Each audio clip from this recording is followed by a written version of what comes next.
Betty, my car is missing again. Please don't tell me you took it out without asking. Well, obviously. What choice did I have? My car is in the shop getting repairs. And really, your car? Don't be ridiculous. That car is for the whole family to use. No, it's not. I owned that car before I even got married. And besides, Sam has his own car. If you needed one so badly, why didn't you ask him? You really don't get it, do you? What's yours is ours. That's what family is about. You married into this family, and yet you still act like everything is separate. Don't tell me you got married to Sam without even understanding something so basic. Honestly, I've said it before, and I'll say it again. You are not fit to be part of this family. But you gave us your blessing, didn't you? Back then, you agreed to the marriage, so why are you bringing this up now? I respected Sam's decision, that's all. Do you think I wanted to accept this marriage? If I had my way, it never would have happened. But what could I do? Sam is too kind, too trusting, too easily swayed. And that big, innocent smile of his, it was impossible for me to say no. I see. Well, regardless of how you feel about me, I need my car back. We don't even live together, so how is it okay for you to just show up, take my keys, and drive off like it's nothing? Oh, don't act so dramatic. I came by earlier, and you were passed out dead asleep on the couch. Honestly, I had time to get in, grab the keys, and leave, and you didn't even stir. You're on leave from work, yet you can't even manage to take care of the house properly, and you have the nerve to lecture me? That doesn't justify taking my car without permission, and for the record, I am doing my best. I'm on medical leave for a reason. I can only handle housework in small amounts.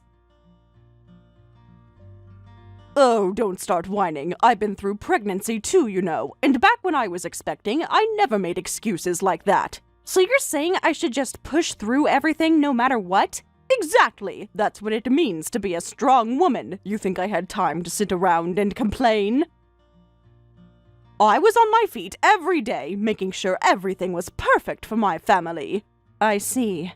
Well, maybe I'm just weak then. Maybe I don't meet your impossible standards. Either way, I still need my car. I have a doctor's appointment today, and I have to go. Oh, well, that's unfortunate.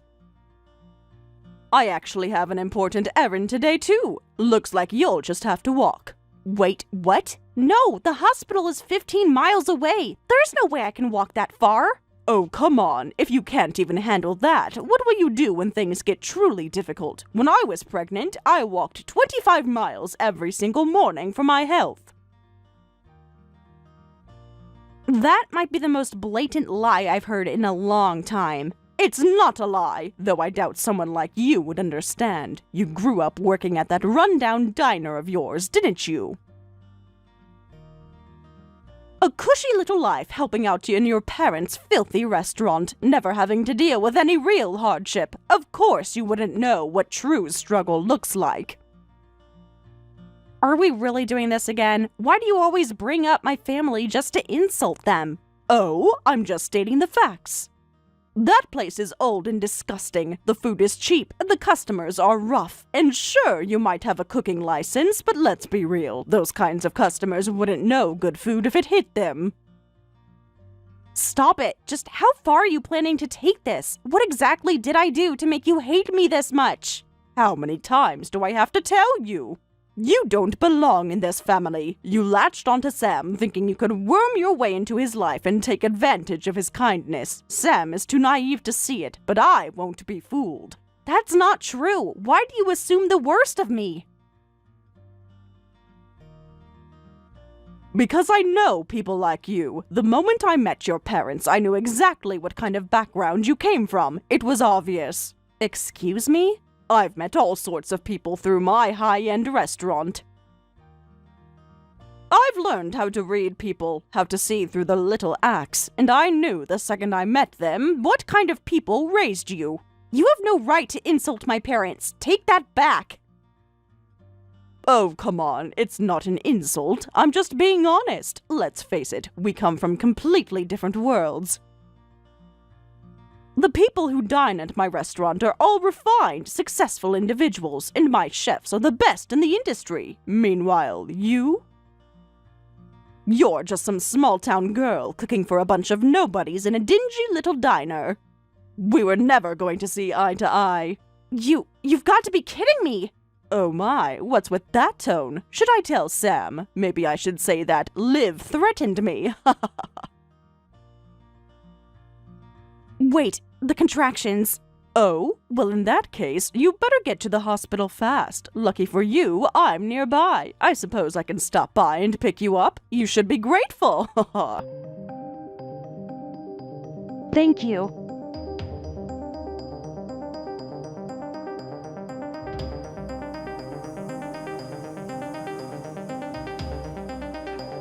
Wait, what's going on? Why did you drop me off here? Oh, well, I have errands to run in the opposite direction of the hospital, so you'll just have to walk the rest of the way. What? Weren't you supposed to drive me to the hospital? I'm in labor. How do you expect me to walk like this? Oh, please, a car? What a spoiled little thing you are. Just because contractions started, you think you get to ride in comfort? Walking 10 miles to the hospital before giving birth is perfectly reasonable. Now then, do your best. You can't be serious. I can't do this. Unbelievable. You really are pathetic if you can't even handle a little walk.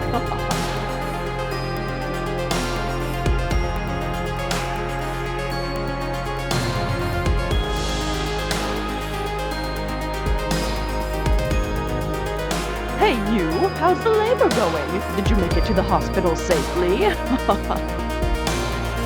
Hey, why aren't you responding? You should be thanking me, you know. I'm the one helping you toughen up.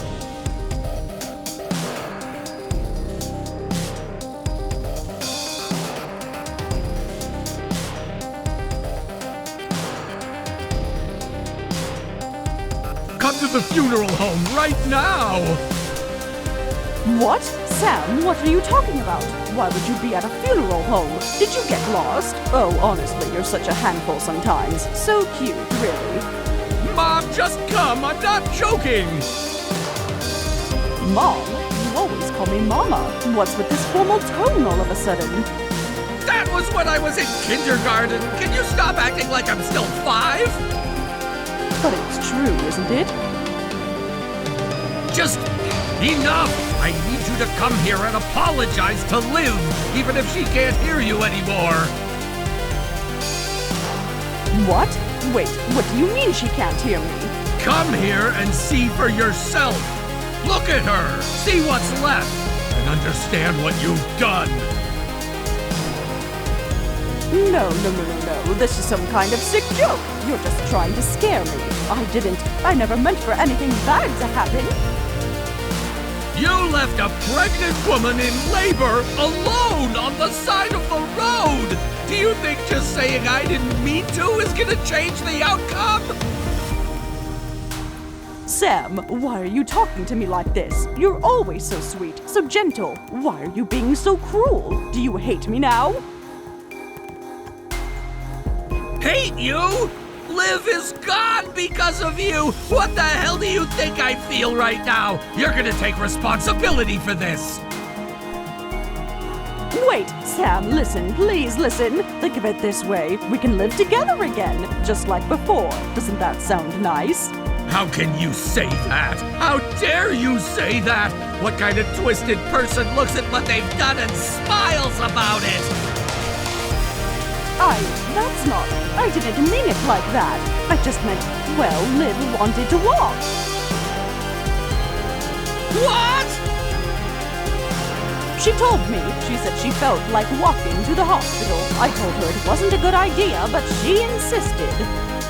Liv was in labor! Why would she ever choose to walk 10 miles instead of going straight to the hospital? No, I swear. In the car, she calmed down. She started feeling better. She said some fresh air would help. Liv's car has a dash cam. Show me the footage. If you're telling the truth, it'll prove she got out by choice. Well, about that. See, it's been really hot lately, so the camera broke. I can't show you anything, but I promise I'm telling the truth. Stop it! Just stop! Do you think I'm an idiot? What? Dashcam footage gets uploaded to the cloud. The...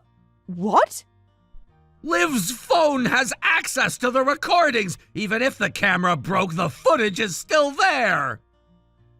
Wait. And guess what? I watched it. It clearly shows you pulling over, yanking Liv's door open, and forcing her out of the car. Are you still gonna lie to my face? No, I didn't force her. I mean, sure, I helped her out, but...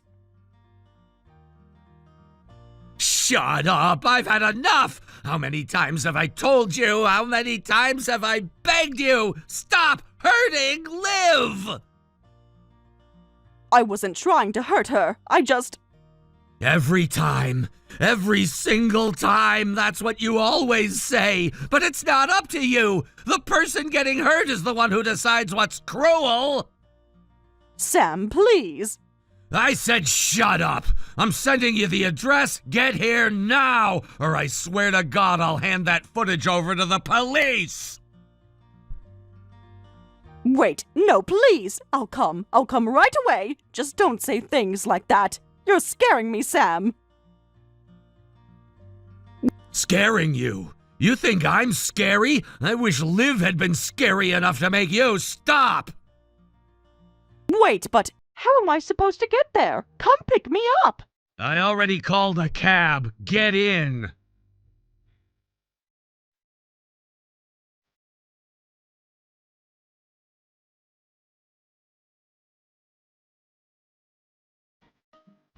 Sam, I'm near the address you sent me. But wait, this is Liv's family restaurant. Why did you send me here? Yeah, this is the funeral home. What? That doesn't make sense, Sam. It's just a cheap little... Liv is here and her family waiting for you, so get inside now. Sam, I can't. What am I even supposed to say? What am I supposed to do? I don't belong here.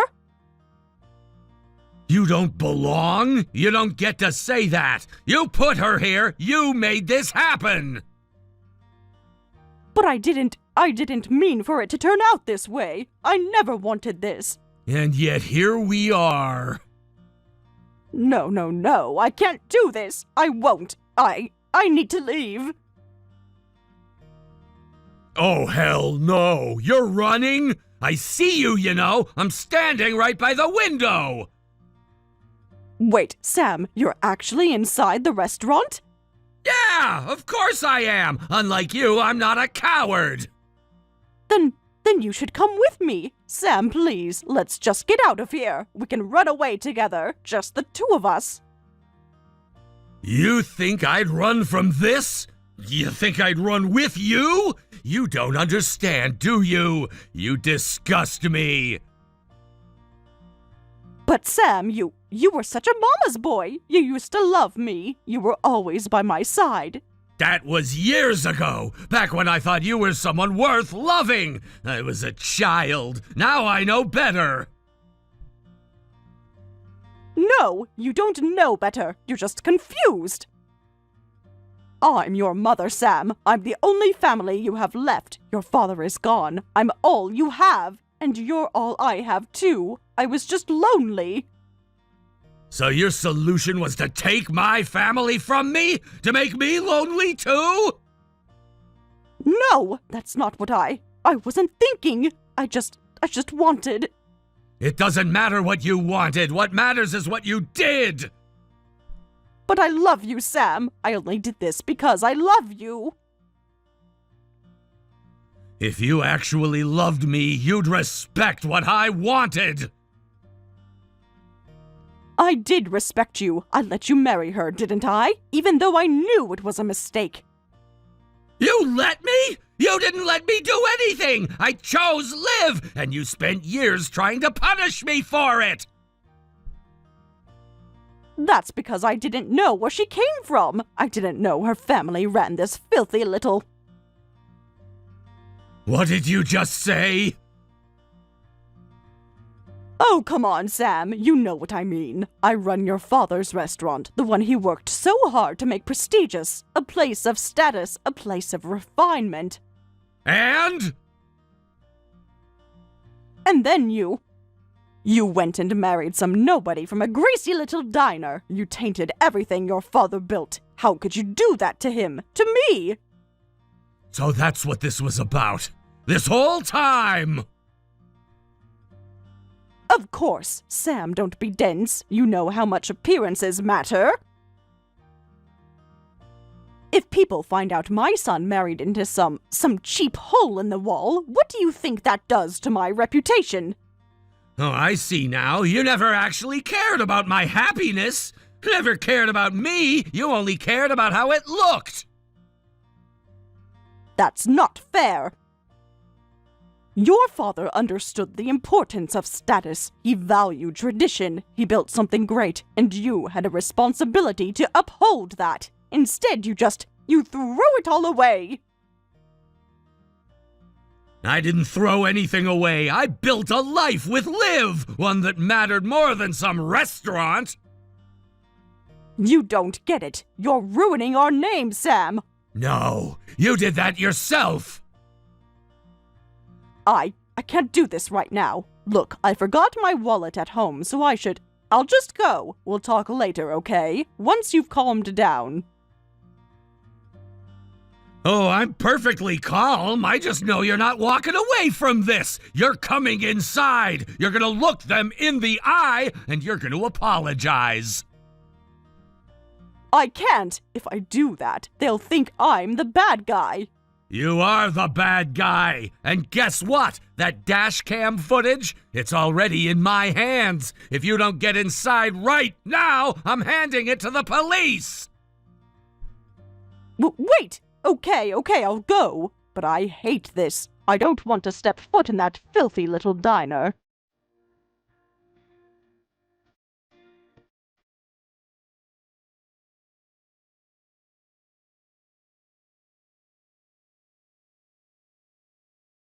Sam, what in the world is going on here?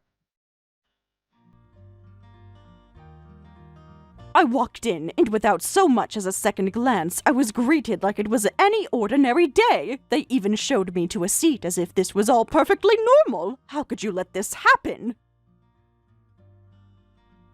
Just sit down and wait. It's fine. You'll understand in a minute.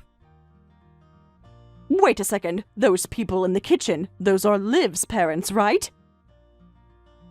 I mean, Liv passed away not long ago, so why on earth are they here, casually working and serving drinks like nothing has happened? How can they be so calm about it? What? Who told you Liv passed away? Are you kidding me? Didn't you say something like Liv can't hear us anymore? Isn't that exactly what you meant? No, you misunderstood me. Liv is in the hospital, so she can't hear us right now. That's all I meant. Oh, so that's what you meant by that? And when you said go see Liv's face one last time, you didn't mean... Oh, no, there's a photo of Liv hanging up in the restaurant, and I just wanted you to see it. Hold on, though. Didn't you tell me to go to the funeral hall earlier? Yeah, that was my mistake. I meant to say the dining hall, not the funeral hall. They sound kind of similar, right? But wait, we're having a conversation in writing. Sound doesn't even matter here, and they don't even sound similar. Sam, you've been playing me, haven't you? I wasn't playing you. You just got confused, that's all. I never once said Liv was dead. If she'd really passed away, I'd have reported it to the authorities. I wouldn't leave something like that unsaid. Well, I guess I'm relieved. So it's all just a prank, huh? I thought you had really abandoned me there for a second. I was panicking, Sam. And if Liv is fine, then everything's good, right? You're so carefree about this, aren't you? Honestly, though, I want to get out of here as soon as possible. The air here feels thick and suffocating, and the people in this place, look at them. They're all so grubby and unpleasant. It's honestly disgusting. This isn't a restaurant. What they serve here doesn't even qualify as food. It's not something I'd ever want to eat. Just stay seated for a while. The food'll be here soon. It's on me, so just eat it, okay? Wait, Sam, seriously? The prank's over now, isn't it? Why are you still talking like that? This isn't funny anymore. Just eat! I'm asking you as a favor, please. For once, just eat it. Oh, fine, I'll eat it. I'm actually kind of hungry now. I suppose it's good to experience what life is like for those who don't have much. After all, it's important to learn about the different aspects of society, right? I'll consider this a lesson in humility.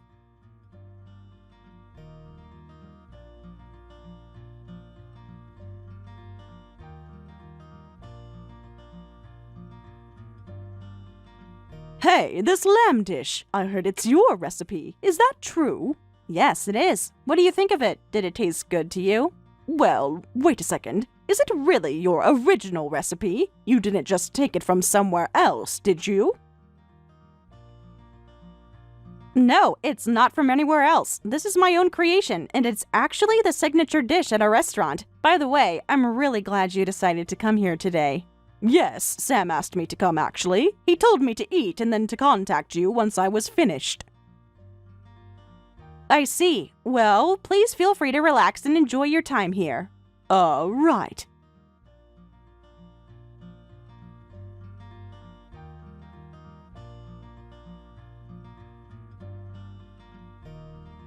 Hey, this is seriously strange. Why is Tatsuya in the kitchen here? What's going on? How can this be happening? Tatsuya, you're talking about my father-in-law, right? He passed away, you know that, don't you? But this soup, it tastes exactly like the one Tatsuya used to make. Ever since he passed, no one could ever replicate the taste, so we had to take it off the menu. But now, here it is. This exact soup is right in front of me. You didn't know? This soup is actually a classic recipe here in the town. What? This soup was created by my father and Tatsuya, who were once close friends. They worked together, pushed each other, and came up with this recipe as a signature dish that ended up becoming a hit. It became so famous that it spread throughout the town, and many people know it by heart now. Wait, your father and Tatsuya were friends? I had no idea they even knew each other. Yes, they were more than just colleagues. They were real friends who learned from each other. They worked hard to perfect their craft, despite running different types of establishments, one a casual diner and the other a more upscale restaurant. But the respect between them was unwavering. It was that friendship that led to the creation of this soup. I didn't know any of this. Betty, you've always looked down on us. You've made it clear over and over that Sam and I don't belong together. You've judged us from above, as if we didn't deserve the things we had. But let me tell you something. There's no such thing as a hierarchy between people. No matter our backgrounds, our work, or our status, people are equals. And, as you've just witnessed, we can still create something beautiful together, like this soup. You've been so dismissive for so long, acting as if our achievements were less than yours. But now, I'm showing you that, regardless of where we come from, we've managed to create something far more meaningful than you gave us credit for. Today, the meal is on me. Please, go home now, and I'd appreciate it if you never showed up in front of us again. What? No, wait. What about Sam? What's going to happen with him? Sam agrees with me. He doesn't want anything to do with you anymore either. He feels the same way. Wait, this isn't real. This has to be some kind of prank, right? Some elaborate trick you're playing on me? No, Betty, this isn't a prank. I just wanted you to try the food you've insulted so many times. I know you'll never admit it, but deep down, I'm sure you've realized how good it really is. This is the truth, Betty. This is the reality you've been avoiding. Enough? What do you mean enough? I'm not satisfied at all. Sam's not answering his phone, and now I don't even know where he is. What's going on with him? I'm in the process of gathering your belongings right now. They'll be packed up and stored in a rental unit. You can come pick them up whenever you want. Wait, I get it now. I understand. I've been wrong this entire time. I didn't know about the soup, and I admit it. The food was far better than I ever gave it credit for. Good. I'm glad you understand. Now please, go. It's over now.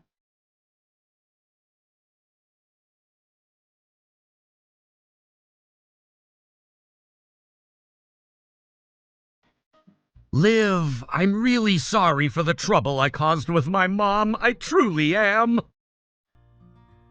Sam, it's okay. I knew you've always tried your best with your mom, that you've always been firm with her. But still, I made you go through all of this during such a dangerous time with the delivery, and right after giving birth, you had to message her too. No, it's fine, really. Thank you. I know I need to make things right with my mom as well, but right now just focus on resting. Okay. And thank you for bringing our healthy baby into this world.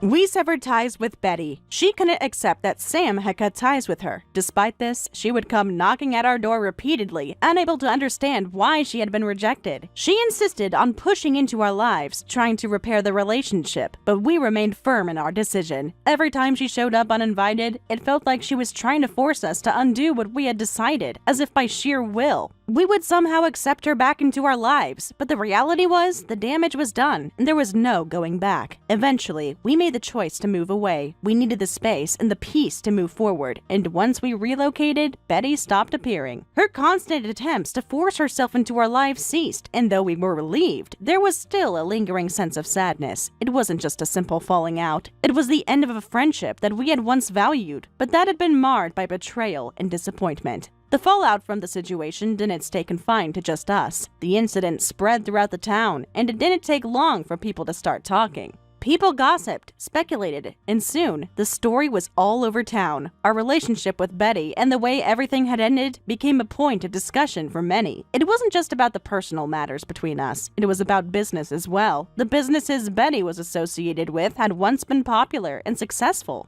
They were high-end stores that had brought in a steady stream of income, but after the public revelation of her behavior and her involvement in the mess with us, things started to take a hit. The sales at both stores plummeted. People started to question whether the reputation of the businesses was intact. If Betty, who had been a major figure behind them, could act so recklessly, what else could be wrong? The town began to turn away. And the stores quickly saw a dramatic decrease in their profits. What had once been a thriving business was now struggling to stay afloat, all due to the fallout from Betty's actions. In the end, someone else took over the management of the stores, someone who had a better grasp on the situation and knew how to steer the businesses in the right direction. The new leadership managed to bring the sales back to normal, though the stores would never be quite the same. The damage done to the businesses' reputations could never be fully erased. For Betty, this situation was a heavy blow. She had been so closely tied to the stores, but now, without her involvement, she was left without a job, without a purpose in her professional life. The businesses no longer needed her, and she no longer had a place there. It was a painful wake-up call for her, but one that she had brought upon herself through her choices. The reality of her situation became evident when I heard that Betty was now living in isolation. She had lost everything: her social standing, her career, her connection to the town. She had pushed away everyone who had once cared about her. Her friends had disappeared. Her family had distanced themselves. And now, it seemed like she was alone in a world she had once dominated. Her loneliness was palpable. She was living off the savings she had once managed to accumulate, but even that wasn't going to last forever. Slowly, her resources were draining, and there were whispers that she was struggling to make ends meet. I couldn't help but feel a sense of pity for her, but at the same time, I knew that it was all a result of her own actions. She had pushed too many people away, and now, she was paying the price. On our end, however, things were very different. After the tumult with Betty, Sam and I found a sense of peace that had been absent for a long time. With the arrival of our child, we had the fresh start we had been hoping for. The days became brighter. filled with the joy of raising our child together. It wasn't always easy. Parenthood came with its own set of challenges, but it was worth every moment. We had built a new life for ourselves, one where we could put the past behind us and focus on what really mattered: our family, our health, and our happiness. We didn't look back at what had happened with Betty. She was no longer part of our world, and as time passed, we realized that it was better that way. We had no desire to rehash old wounds or try to repair what was already broken.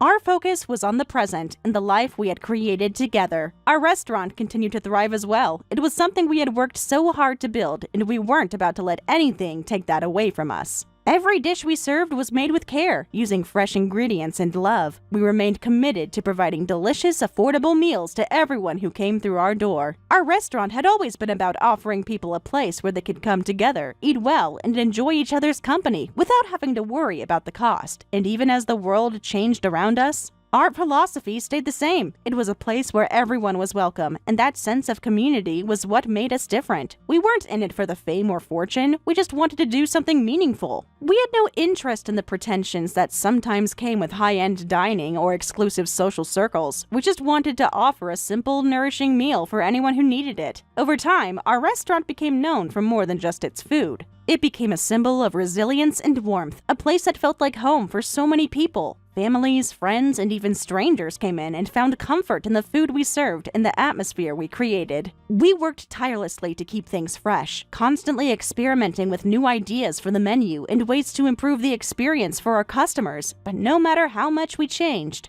one thing remained constant: our commitment to serving high-quality food at affordable prices. The business became a representation of our journey, our resilience after everything we had gone through. It wasn't just about making money, it was about making a difference in people's lives. Through it all, Betty's story remained a reminder of the consequences of one's actions. She had let her pride, jealousy, and selfishness lead her down a dark path, and now she was left with nothing but the consequences of her choices. It was hard to watch, but it was also a necessary lesson. People couldn't escape the truth of their actions forever. Eventually, it would catch up with them, and while I couldn't feel sorry for Betty anymore, I hoped she would eventually learn something from this experience, though I wasn't sure she ever would. As for us, we had everything we needed: a strong, loving family, a thriving business, and the support of each other. We had built something beautiful from the ashes of the past, and we knew that no matter what happened, we would always have each other. Life was moving forward, and we were determined to make the most of it. Thank you for watching and listening. We hope you enjoyed the video. Don't forget to like this video and subscribe. Also, feel free to leave a comment about what you thought of the story. We look forward to seeing you at the next story.